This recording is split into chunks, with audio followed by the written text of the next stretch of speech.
we were all in the back, and my honest to God thought was like, did Rick know that was coming? Because like that's a dangerous move. Like yeah.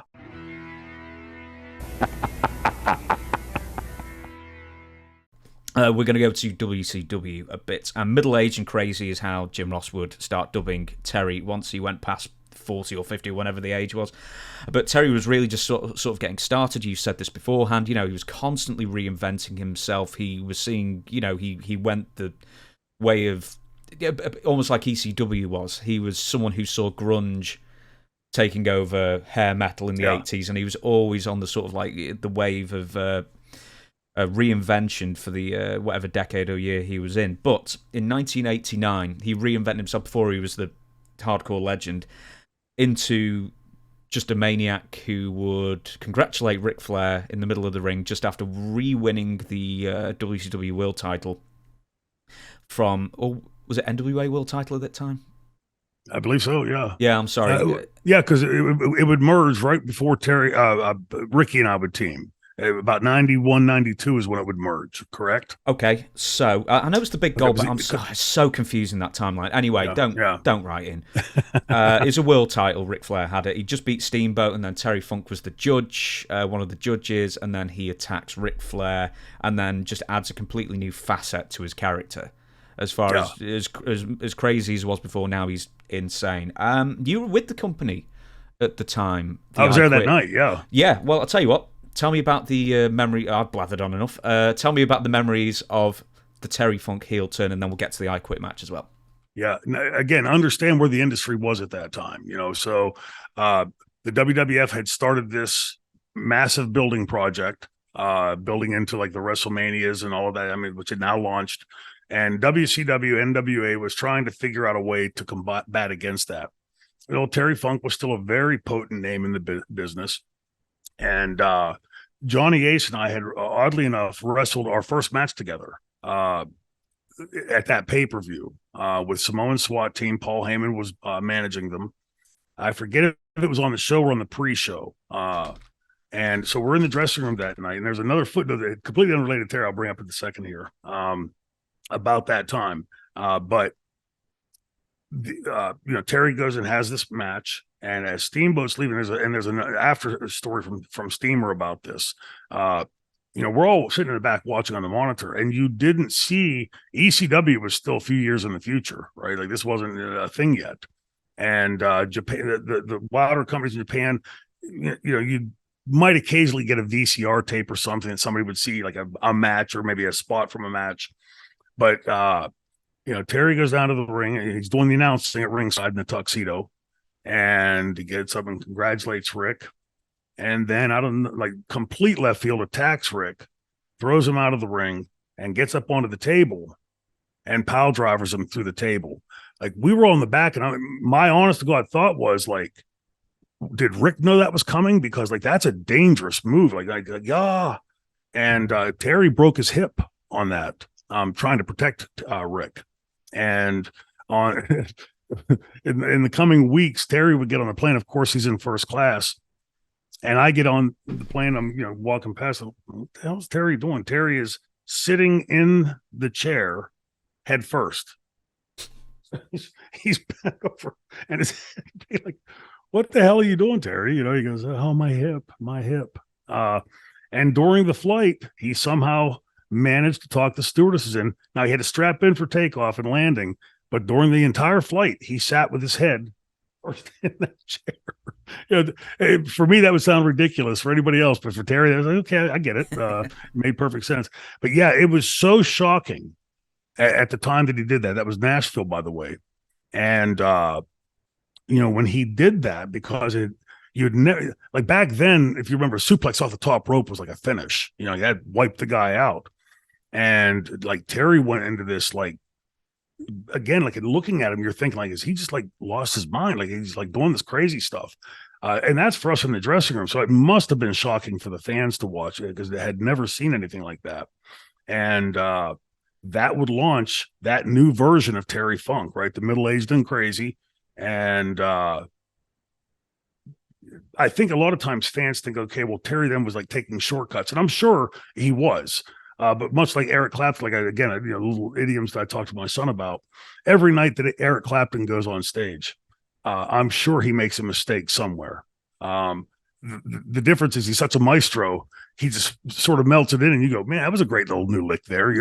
He makes you think that was part of it. And Terry Funk was that. He was a maestro. He could make you believe, like if the dressing room, we're all watching this and we're all not sure. And as I recall, he didn't come back to the dressing room. I think he left and went straight back to the hotel, if I'm not mistaken. And I'd have to go back and check on that. I can see Vicky walking around in the back by herself. She was dressed in like an ivory colored outfit. And, I'm sure he would have alerted her, or she just knew how to play along with it if he did leave the building.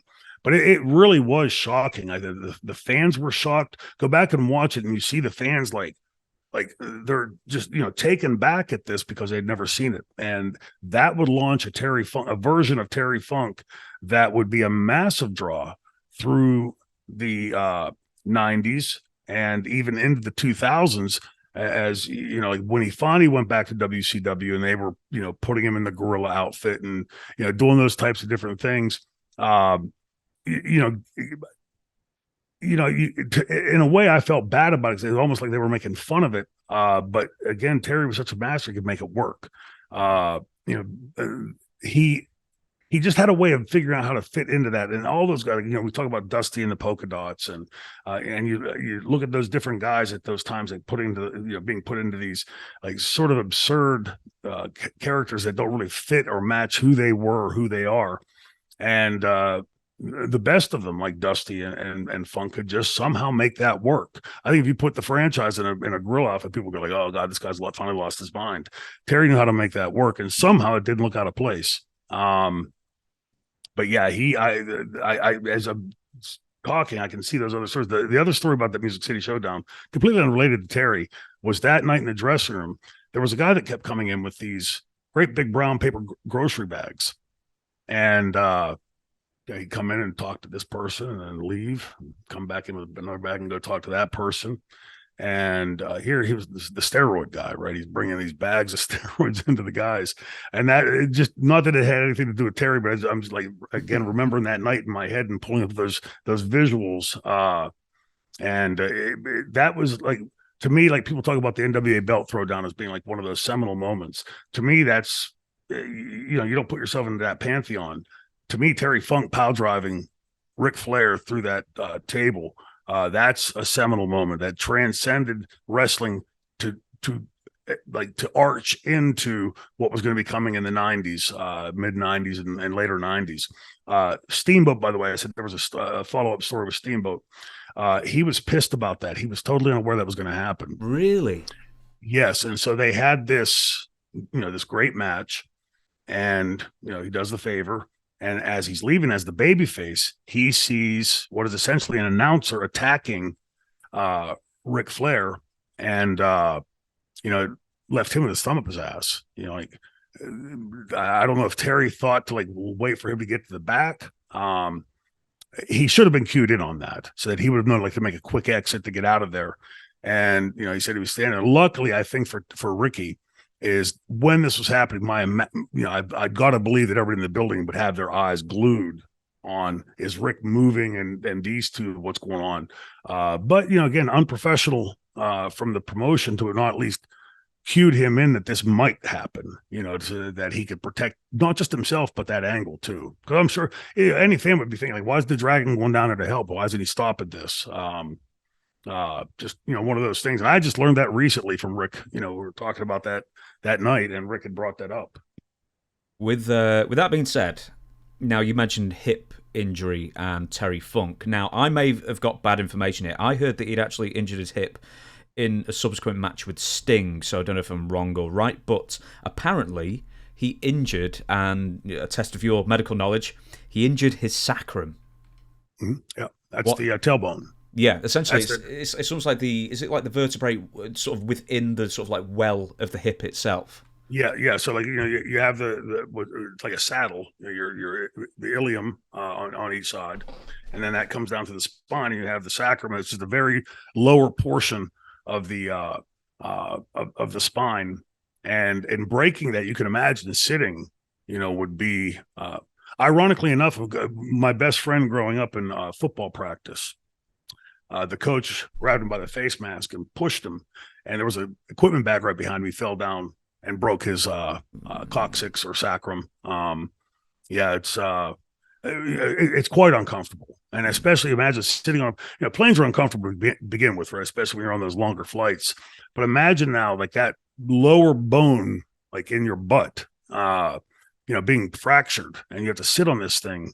It would have had to have been incredibly painful to do. And if I'm not mistaken, it was that night that he did it, but he exacerbated it in the match with Sting. He was hobbled after that night, I believe. Now, one more fun fact for you.